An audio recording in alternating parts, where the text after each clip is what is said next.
Some University of Tulsa football players say they never got the money they claimed they were promised by their head coach, who was fired last month. The coach says he never made that promise because he claims he didn't have that money to give the players. Starting TU quarterback Cooper Laga came to Tulsa as a transfer from Utah State. What I was told was for the quarterback,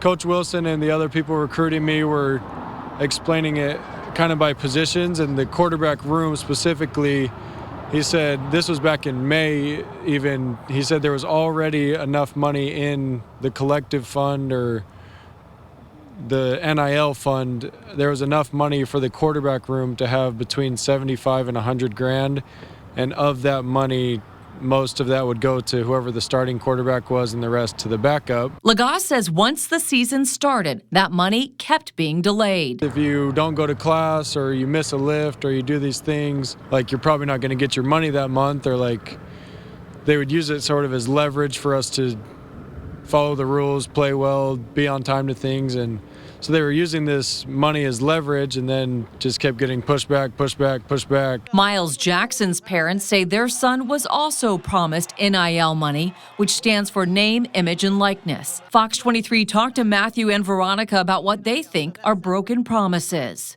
We are looking for a resolution because it's a letdown now that the coach has been let go.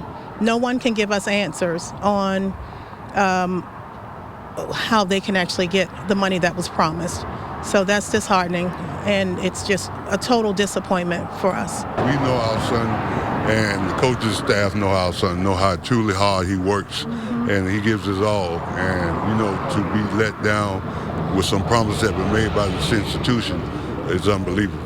Fox 23 reached out to former head coach Kevin Wilson over text. He says he never promised any NIL money. In one text, Wilson wrote in part, quote, "I stood in front of the team and stated over and over that no one was promised any money because I never had any to give." In his signing day news conference back in February, Wilson said he didn't use NIL money to recruit. It was done the old-fashioned way with get in your car, travel, meet guys. It was done with zero NIL money.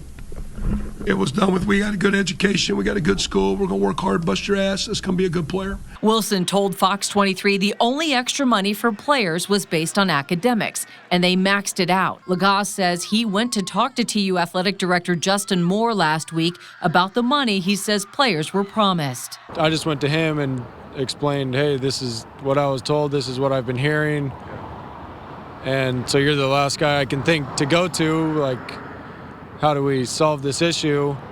And his response is just, you got to have something in writing or you're out of luck. And if you never signed anything, it's just too bad. Both Laga and the Jackson family say Coach Wilson talked about money coming from a collective. Now they hope whoever donated money to that collective will come forward. So I know there's people that are investing in this place, in these teams, and so there's money somewhere. The question is just, where is it and why haven't we seen it? Our thanks to Fox 23 sports anchor Nathan Thompson for helping us with this report. Now, the University of Tulsa sent Fox 23 a statement tonight saying, quote, "The University of Tulsa continues to provide scholarship and academic support to football student athletes whose eligibility has expired should they elect to earn their degrees. The Department of Athletics is unaware of any promises of NIL payments made by the former head football coach to student athletes completing their eligibility."